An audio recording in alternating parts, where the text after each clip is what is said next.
너희는 세상의 소금이라 하는 예수님의 말씀에 대해서 그것이 무엇을 의미하는지 함께 생각해 보았습니다.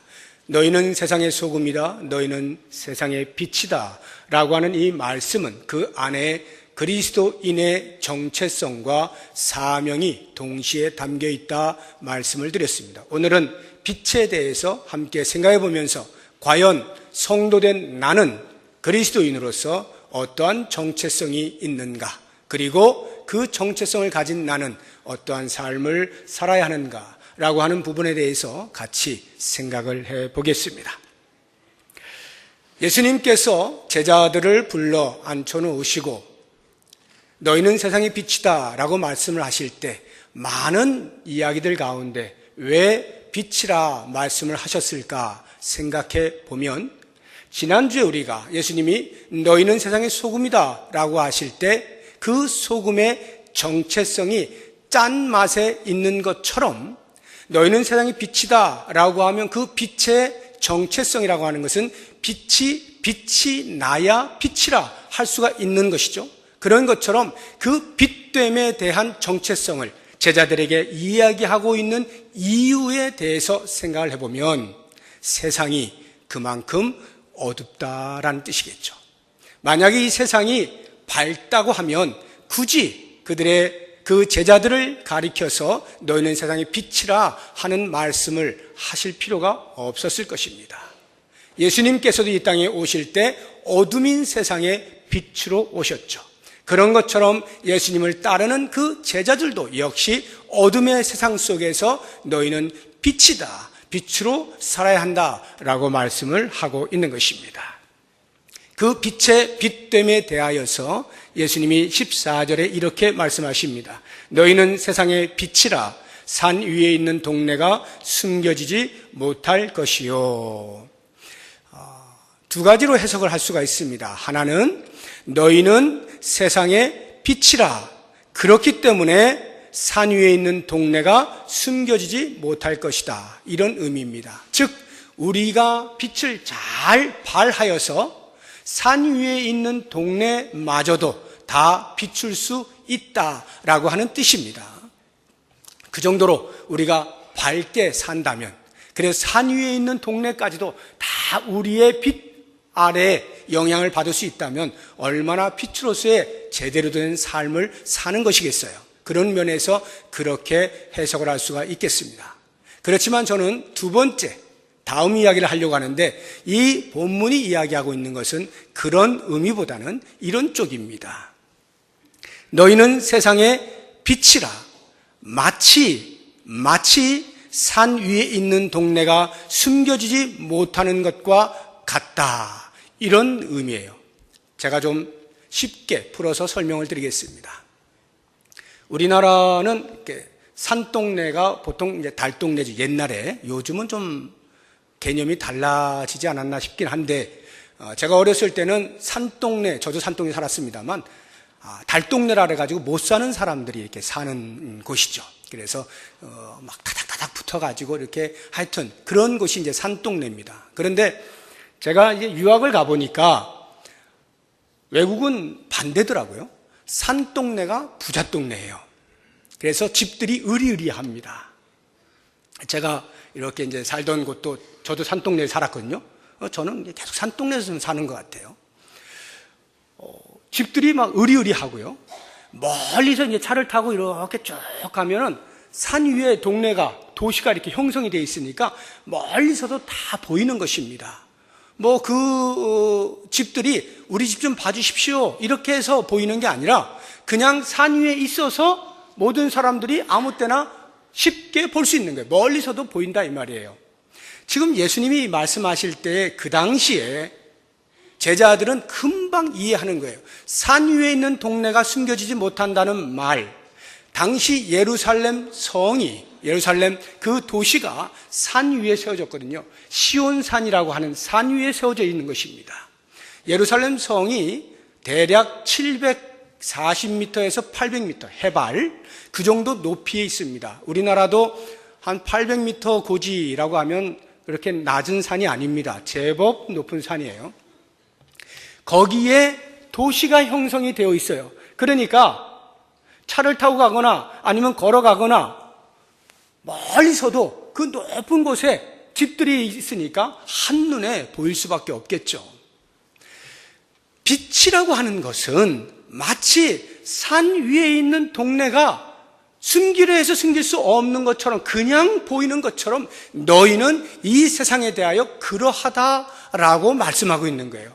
빛은 세상에 대하여 빛으로 드러나 있는 존재다라는 말입니다. 이 말의 의미는요, 세상과의 구별을 말하는 거예요. 마치 산 위에 있는 동네가 산 아래에 있는 동네와 구별되어 있는 것처럼 우리는 어둠이라고 하는 이 세상에 구별되어 빛으로 존재한다라고 하는 의미입니다. 그런데 그 구별이라고 하는 것이 이런 의미에서의 구별이 아니에요. 어둠이 있는데 그 어둠보다 조금 더 밝은, 그 어둠보다는 내가 조금 더 밝은 그 정도의 구별을 말하는 게 아닙니다. 여기에서의 구별이라고 하는 것은 어둠이 아닌 것으로서의 구별이에요.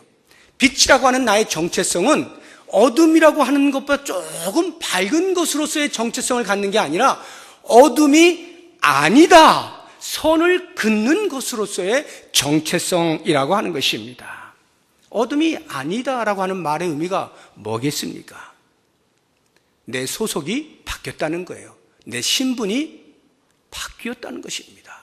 나는 이 땅에 속한 자였어요. 사탄의 휘하에 있던 자였습니다. 그런데 예수 그리스도를 통하여서 저 하늘나라에 내 생명이 옮겨지게 된 것이고 하늘나라에 속한 자로 살아가는 것이고 예수 그리스도의 그늘 아래에서 살게 되어지는 신분상의 완전한 변화, 소속의 완전한 변화가 일어난 이것을 가리켜서 어둠이 아니다라고 말하는 거예요. 그래서 이 빛으로서의 정체성이라고 하는 것은 나 스스로가 아닌 반드시 예수님과의 관계 속에서만 이해되어지는 정체성입니다. 이것에 대해서 성경이 우리에게 이렇게 증명을 해주고 있어요. 에베소서 5장 8절 말씀 같이 보겠습니다. 너희가 전에는 어둠이더니 이제는 주 안에서 빛이라 빛의 자녀들처럼 행하라. 보시게 되면 전에는 어둠에 내가 속한 자였어요. 그런데 이제는 주 안에서 빛으로 서 있어요. 내가 빛이 되었는데 주 안에서 예수 그리스도와 관계해서만 나는 빛으로서의 정체성의 맛을 낼 수 있다라고 하는 것입니다. 요한복음 8장 12절 말씀 보겠습니다. 예수께서 또 말씀하여 이르시되 나는 세상의 빛이니 나를 따르는 자는 어둠에 다니지 아니하고 생명의 빛을 얻으리라. 예수님께서 당신 스스로를 가리켜 나는 세상의 빛이라 말씀하셔요. 예수님이 빛이시기 때문에 우리는 더 이상 어둠에 다니지 않아요. 예수 그리스도를 따름으로써 우리는 어둠에 다니지 아니하고 생명의 빛을 얻게 되었다라고 하는 말입니다. 이 두 구절 말씀 속에 성도의 빛됨, 그리스도인의 빛됨의 정체성이 잘 드러나는데 그 정체성에는 반드시 주 안에서, 예수 그리스도 안에서 또는 예수를 따르는 것에서 우리는 빛으로 존재한다라고 하는 거예요. 그러니까 스스로 내가 빛을 발할 수 있어서 빛이 아니라 예수 그리스도, 이 땅에 빛으로 오신 그분이 우리 안에 계셔서 우리가 그 안에 있어서 그와 연합하여서 그를 영접하고 믿고 따름으로써 우리는 빛으로 살아가게 된다라고 말씀하고 있는 것입니다. 이것이 얼마만큼 중요한 것인가 생각을 해보세요. 당시에 산 위에 오르는 무리들과 함께 예수님께서 그 가운데서 일부 제자들을 불러다가 이 산상수훈을 지금 하고 계시는 거잖아요. 그 제자들에게 너희는 세상의 빛이다 라고 말씀하실 때 세상 사람들이 그 광경을 지켜보고 있었다면 아마 코웃음을 치거나 아니 뭐 저런 선생님이 다 있나 이렇게 비웃을 거예요. 왜냐하면 그 예수님의 말씀을 듣고 있던 청자, 제자들은 세상적 관점에서 세상의 시각으로 보았을 때 빛으로 살 만큼의 훌륭함의 면면이 하나도 없는 사람들이에요. 그 당시에 그 사회에서는 전부 보잘것없는 사람들이었어요. 어부, 세리 다 천하게 여기던 그러한 사람들이 예수님의 제자라고 부름받아가지고 너희는 세상의 빛이라 이런 말씀을 듣고 있는 거예요. 그러니 세상 사람들이 볼 때는 비웃을 수밖에 없죠. 야, 저런 사람들을 가리켜서 빛이라고 말한단 말이야. 차라리 내가 빛이겠다. 이렇게 비아냥거림을 받을 수밖에 없는 상황인 거예요. 예수님이 그것을 모르셨겠습니까? 만약에 세상적 관점에서 그래도 이 정도는 돼야 빛이라고 할 수 있지라고 할 만한 사람, 즉 학식이 높다든가 아니면 재물이 많아서 많은 사람들에게 나누어주는 그런 선한 베푸는 마음이 있다든가 아니면 집안 배경이 아주 좋아서 권력이 있어서 사람들을 다스리고 있다든가 아니면 도덕성이 아주 뛰어나서 성자의 소리를 듣는다거나 하는 이와 같은 것으로 적어도 세상 사람들이 볼 때 이 정도는 돼야 빛이라고 할 수 있지라고 할 만한 사람들이 빛이어야 한다면 예수님은 이 어부 세리들을 부르지 아니하시고 아마도 당시 사회에서 나름 존경을 받던 바리새인이나 사두개인들 이런 사람들을 불러서 제자 삼으시고 그들을 향하여 너희는 세상의 빛이라 말씀을 하셨을 거예요. 근데 예수님은 그러지 않으시잖아요. 그런 사람 하나도 없잖아요. 사회에서 다 소외된 별로 인정받지 못하는 보잘것없는 그러한 사람들을 불러다가 너희가 세상의 빛이라 말씀을 하실 때 그 빛의 정체성이란 우리가 생각하는 훌륭함으로써 빛의 정체성을 갖지 않는다는 것을 알게 되는 겁니다. 철저하게 예수 그리스도 안에 있고 예수 그리스도를 믿고 예수를 따르는 예수님과의 관계 속에 있을 때만이 비로소 빛이라고 하는 정체성을 갖게 된다라고 하는 것을 우리에게 알려주고 있는 것입니다. 이런 말씀은요, 기독교가 뭐냐라고 하는 기독교의 본질에 대한 개념을 정립하는데 굉장히 중요한 말씀입니다. 많은 사람들이 기독교의 개념을 잘 이해하지 못해요. 일반적으로 교회에 대해서 조롱을 하거나 비난을 하는 사람들의 말을 들어보면 제가 들어도 얼굴이 화끈화끈 거릴 만큼 부끄러운 일들이 많습니다. 예를 들어서 너희는 예수 믿는다 하면서 왜 너희들끼리 서로 싸우냐? 라고 할 때 할 말이 없어요. 너희는 예수 믿는다고 하면서 왜 그렇게 거짓말을 잘해? 왜 너만 먼저 생각해? 이러한 도덕적인 부분에서 흠이 있는 것을 이야기할 때 얼굴이 화끈화끈하죠. 그러지 않아야 되는데 그래서 욕을 먹고 있는 것에 대해서 부끄러워요.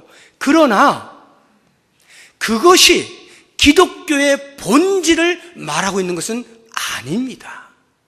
그것을 잘 알아야 돼요. 왜 이렇게 거짓말을 잘해? 왜 이렇게 잘 싸워? 왜 이렇게 다퉈? 왜 이렇게 찢어져? 이런 것이 기독교의 본질을 말하는 게 아니에요. 이것은 현상입니다. 현상. 나타나는 현상이라고 하는 것은 성도의 믿음의 수준, 질적 수준에 따라 현상들이 다르게 나타나요. 정말로 예수를 잘 믿는 사람들이 있는 공동체라면 그런 현상들이 잘 나타나지 않을 겁니다. 그런데 믿기는 믿는다라고 하는데 아직 그 믿음이 뭔지 정확히 모르고 예수님을 닮아가는 수준에 있어서 아직도 어린아이와 같은 수준에 있는 교회들이라고 한다면 거기에서 나타나는 현상들은 아마도 부끄러운 현상들일 거예요. 그런데 이렇게 나타나는 현상으로 기독교의 본질을 말하면 안 된다는 거예요. 기독교의 본질이 뭡니까? 예수 그리스도 안에 있으면 구원이요, 예수 그리스도 밖에 있으면 멸망이라. 이게 본질이에요. 그리스도 안에 있느냐 없느냐라고 하는 것, 이 본질이 나타난 현상 때문에 손상을 입어서는 안 되는 것이고 우리들 역시 마찬가지입니다. 성도로 살아가면서 기독교의 본질에 대해서 꼭 붙잡고 있지 못한 채 현상으로 이야기하는 것에 말문이 막혀가지고 아무 말도 못하는, 이렇게 되면 안 되는 거예요. 현상에 대해서는 부끄러워 자성을 해야 되겠지만 본질이 이해되어지지 아니하는 세상에 대해서는 기독교가 뭐라고 하는 것을 명확하게 밝힐 수 있어야 돼요. 이게 빛이에요. 빛의 정체성이라고 하는 것. 예수님 안에 있어서 빛이다. 그러니까 빛이라고 생각되어지는 그 어떤 것을 흉내내어서 또는 그것을 붙잡아서 내가 빛이라고 하는 것은 기독교에서 말하는 빛의 정체성이 아니에요. 오직 예수와 내가 어떤 관계에 있느냐라고 하는 것으로서만 빛됨이 가능하다라고 하는 것 잊지 마시기 바랍니다. 이러한 빛의 정체성을 갖게 되면 그 다음 자연스럽게 따라오는 것이 그러면 나는 빛으로 어떻게 살아야 할까? 빛으로 어떤 역할을 해야 되는가? 나에게 주어진 사명은 무엇인가? 라고 하는 것에 대한 고민을 하게 마련인 것입니다. 제가 지난주에 소금의 정체성은 짠맛이라 그랬습니다. 그러면 그 짠맛을 가진 소금이 어떤 역할을 해야 되느냐라고 할 때 소금병 안에 담겨 있기만 하면 역할이 없어요. 반드시 무엇인가에 접촉이 되어야 그 역할, 기능을 하는 것이다. 그것이 소금의 사명이다. 말씀을 드렸죠. 마찬가지로 빛이라고 하는 나의 정체성이 빛이 나요. 내가 빛입니다. 그런데 이 빛이 그냥 빛 자체로는 아무런 일이 일어나지 않아요. 그 빛이 주변을 비추어야 돼요. 이게 빛의 사명이에요. 빛의 기능과 역할이라고 하는 게 주변을 비추어야 되는 거예요. 15절 말씀을 보십시오. 사람이 등불을 켜서 말 아래에 두지 아니하고 등경 위에 두나니 이러므로 집안 모든 사람에게 비치느니라. 등불을 켜는 이유, 불을 켜는 이유는 집안을 비추기 위함이죠. 이게 빛의 역할입니다. 그렇기 때문에 등불을 켜서 말 아래 두는 사람은 없어요. 전부 등경 위에 두게 돼 있어요. 등경이라고 하는 것은 그 당시 유대인 집을 보면은 집안을 밝히는 방편으로 오늘날 같이 막 전기가 있는 게 아니니까 접시 같은 데에 이제 기름이 담겨 있고 거기에 심지를 이렇게 꼽아가지고 거기다 불을 붙여서 저런 카메라 지금 저 올라가 있는 저 정도 높이에다가 이렇게 등경을 둬요. 그래서 그 위에 접시를 놓을 수 있도록. 그러면 거기에 이제 심지에 불이 붙어서 주변이 이렇게 환해지는 거죠.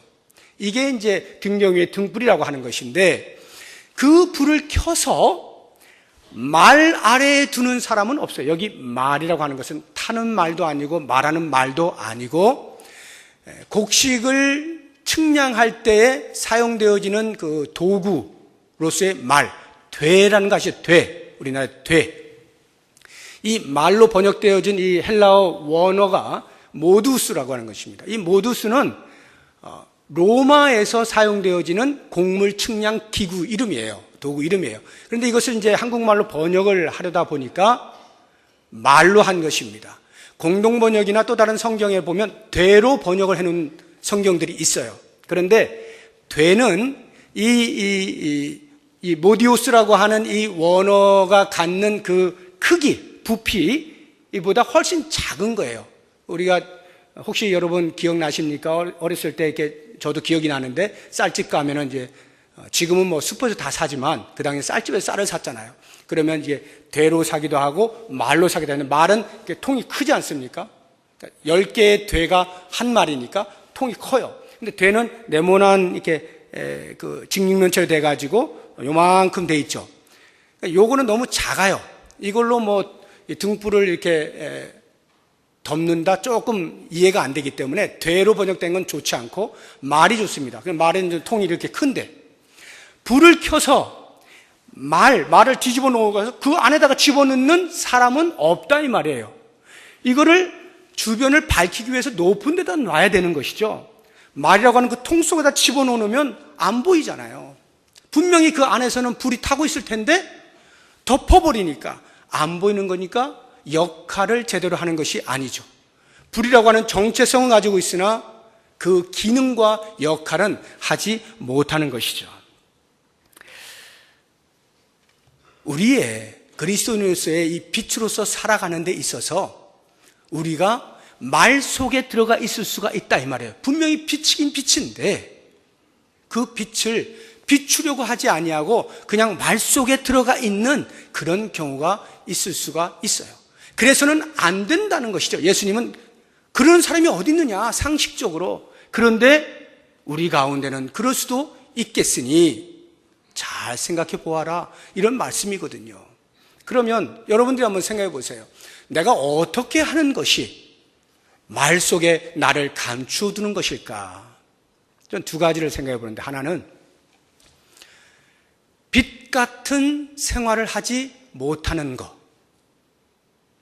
내가 분명히 빛인데 다른 사람이 볼 때 야, 네가 무슨 빛이야 라고 조롱을 들을 것만 같은 자기의 부족한 생활을 스스로 인지하고, 야, 나는 오히려 내가 빛이라고 말했다가는 사람들한테 욕먹겠다, 예수님의 이름만 더 먹칠을 하겠구나, 그럴 바에는 차라리 내가 말 속에 들어가자, 통으로 나를 가려버리자, 사람들이 보아서 내가 누군지 모르게 하자, 그냥 너나 나나 서로가 누군지 모르게 그냥 적당히 살자, 이런 경우가 있어요. 자기 자신을 돌아보아 빛 같지 않은 삶에 대하여 스스로에게 통을 씌워버리는, 이것은 빛은 빛인데 빛의 사명은 감당하지 못하는 모습이에요. 그런가 하면 그와는 정반대로 통 속에 들어가는 경우가 있는데, 그것은 나 정도면, 이 정도면 내가 빛의 삶을 사는 거지 라고 하는 생각입니다. 무슨 말이냐면, 세상 사람들과 이렇게 비교해 볼 때 내가 이 정도의 도덕성을 가지면, 내가 이 정도로 다른 사람들을 돌보면, 이 정도면 나는 나름대로 빛으로 산다라고 자부할 만해 라고 하는 생각, 그 생각이 예수 그리스도 안에 있음으로써의 빛이라고 하는 정체성을 통 속에 막아버린다는 겁니다. 자기 자신이 드러남으로 해서 그리스도와의 관계되어진 빛으로서는 도무지 사람들에게 영향력을 미치지 못하는 거예요. 처음에는 다른 사람들에게 정말 너 대단하구나, 이런 말을 들을 수 있을런지 모르지만 거기에서 생명이 살아나는 일은 없어요.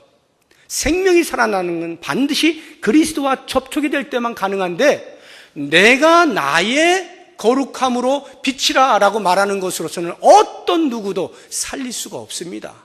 조금 인정을 받거나 조금 영향을 미칠 수 있을런지는 몰라도 그것으로 죽은 영혼을 살리는 일은 불가능한 거예요. 거기는 오직 참빛이신 예수 그리스도를 통해서만 가능한데, 내가 그리스도 안에 있어서 빛이라고 하는 이 정체성이 드러나게 될 때, 그 역할을 할 때 비로소 가능하게 되는 것이죠. 그래서 우리는 나를 덮어 씌우고 있는 이 말, 이 통을 벗어버려야 돼요.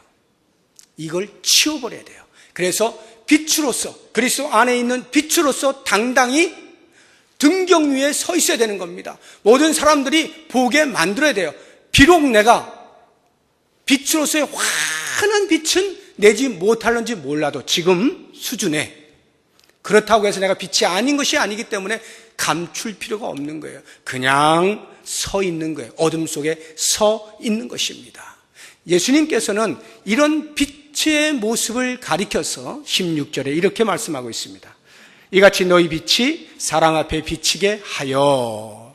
그 빛을 비춘다는 것이 어떤 의미인지, 그 다음 그들로 너희 착한 행실을 보고 해서 착한 행실로 말씀하고 있는 것을 볼 수가 있습니다. 우리가 세상을 비춘다라고 할 때 그것이 착한 행실이다라고 말씀을 하고 있는 것인데요, 예수님께서 말씀하신 이 착한 행실이라는 것이 과연 어떤 것을 말씀하는 것일까? 두 가지 생각해 볼 수 있어요. 하나는 내가 빛이잖아요. 세상이 어둠이잖아요. 내가 빛으로 서 있음으로 인하여 어둠인 세상이 내가 지금 어둠이로구나, 그 빛을 보니까 내가 어둠이로구나 하는 것을 깨닫고 나도 빛으로 나아가야 되겠다, 나도 빛으로 살아야 되겠다 라고 하여 참 빛이신 예수 그리스도께로 나오게 할 수 있는 것, 이것이 착한 행실이라는 거예요. 또 다른 착한 행실이라고 하는 것은 말 그대로 우리의 삶이 예수 그리스도를 닮아가는 거예요. 그리스도와 같이 살아가는 그 거룩한 삶, 그것을 통하여 착한 행실을 보이는 것입니다. 그래서 사람들이 역시 예수 믿는 사람답구나 라는 말을 하게 만드는 것, 이것이 착한 행실이다, 빛으로서의 역할을 하는 것이다 라는 뜻입니다. 그런데 이것은 한순간으로 되지 않죠. 우리의 평생의 숙제예요. 예수님을 닮아간다는 것은 한 1년만 고생하면 되는 게 아니죠. 예수를 믿고 주님이 부르시는 그날까지 계속해서 우리는 거룩해져 가는 것입니다. 저 역시도 마찬가지예요. 저는 죽는 순간까지 오늘보다는 내일이 더 나은, 더 예수님을 닮은 삶으로 나아가야 하는 것이에요. 그러니까 신앙의 연수가 쌓이면 쌓일수록 점점 더 착한 행실이라고 하는 그 빛이 반짝반짝 빛나야 되는 것이고, 주님이 부르시는 날이 가까이 오게 되면 그 빛은 더욱더 빛나야 되는 거예요. 육체의 이 모습은 빛을 잃어갈는지 모르죠. 쇠하여 가니까. 그러나 예수 그리스도를 닮는다라고 하는 차원에서의 빛이라고 하는 것은 죽을 때가 가까이 오면 올수록 더욱 빛나야 되는 거예요. 더욱 빛나야 되는 거예요. 그래서 저는 개인적인 소망이 있어요. 주님 부르시는 그날에 정말 빛났으면 좋겠다. 농담이지만 불 다 꺼도 환했으면 좋겠다. 그 정도로 빛된 삶을 살고 싶은 거룩한 욕심이 있어요. 여러분들의 삶에도 어제보다 오늘이 한 걸음 더 거룩한 삶으로, 내일 한 걸음 더 거룩한 삶으로 살기로 다짐하고 결심하고 기대하며 나아가는, 이것이 착한 행실이다라고 하는 것입니다. 한 개인에게 있어서 착한 행실이라고 하는 것이 그러한 것이라면 공동체는 어떻습니까? 공동체로서의 착한 행실은 교회를 통하여서 복음이 선포되어지고 그 복음이 필요한 자들에게 들려져서 그들이 그리스도께로 나오게 될 때 교회는, 이 교회 공동체는 착한 행실을 하는 것입니다. 빛으로서의 착한 행실을 하는 거예요. 또 다른 하나, 교회 안에 사랑이 넘쳐나는 거예요. 사랑 공동체가 되는 거예요. 그래서 주변에 있는 사람들이 보면 저 교회는 날마다 웃음꽃이 끊어지지 않는다. 사람들이 이렇게 지나가면 오고 가보면 항상 미소가 있다. 서로를 돌보고 가난한 자들을 돌보고 연약한 자들을 세워주고 하는 그런 모습들이 주변에서 드러날 정도로 인정을 받는 것. 그러면 자연스럽게 공동체 안에서의 삶뿐만 아니라 그것을 지역사회까지 나아가서 약한 곳을 돌보고 그리스도께서 이 땅에서 하신 것처럼 교회가 그 일을 할 때 그것이 곧 착한 행실이 되는 거죠. 이러한 착한 행실을 하게 될 때 그 결과가 어떠할까요? 16절 다시 보십시오. 뒤에 보시면 너희 착한 행실을 보고 하늘에 계신 너희 아버지께 영광을 돌리게 하라. 주변에 있는 사람들이 우리를 보면서 하늘에 계신 하나님 아버지께 영광을 돌리게 된다는 거예요. 그들이 하나님을 알지 못해요. 그런데 우리를 통하여 야, 저들이 믿는 하나님 정말 대단하구나. 나도 믿지 않으면 안 되겠어. 라고 하는 말을 할 만큼 우리의 삶이 그 복의 통로가 되게 하라는 거예요. 다시 말하면 우리가 빛으로서의 착한 행실을 해 나갈 때 주변이 하나님을 향하여 영광을 돌리게 된다는 것이죠. 그러면 생각해 보세요. 그렇게 우리를 통하여 주변이 하나님께 영광을 돌린다라고 한다면 그러한 복의 통로로 살아가고 있는 우리의 삶은 하나님 앞에 어떻게 되겠어요? 더 말할 것도 없이 영광스럽지 않겠습니까? 하나님이 우리의 삶을 보고 영광을 받으시지 않겠냐고요. 우리 인생의 제일 되는 목적이 하나님을 영화롭게 하는 것이다 라고 할 때에 이렇게 빛으로 착한 행실을 보임으로 하나님께 영광을 돌린다면 이것 이상 더 복된 삶이 어디 있겠어요? 모쪼록 원하기는 오늘 말씀을 기억하시고 나는 빛이다.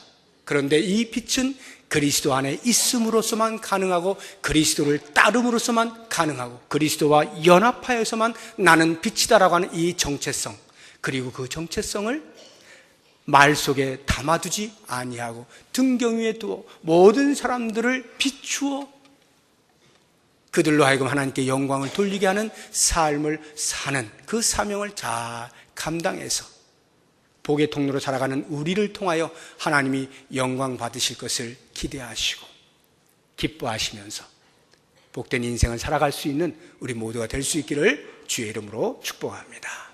기도하겠습니다. 하나님 아버지, 그리스도 안에 있어 우리가 빛이라고 하는 사실을 알고 있음에도 불구하고 때로는 우리 스스로 그 빛을 막아서 사람들에게 보이지 않도록 하는 어리석음을 범하지는 아니한지 돌아봅니다. 어떠한 장애물도 다 벗어내고 빛으로서 주변을 넉넉히 비추어 하나님께 영광을 돌리게 하는 복의 통로가 되게 하시고 그러한 우리의 삶을 통하여 하나님께서 영광을 받으시는 아름다운 삶을 살게 하여 주시옵소서.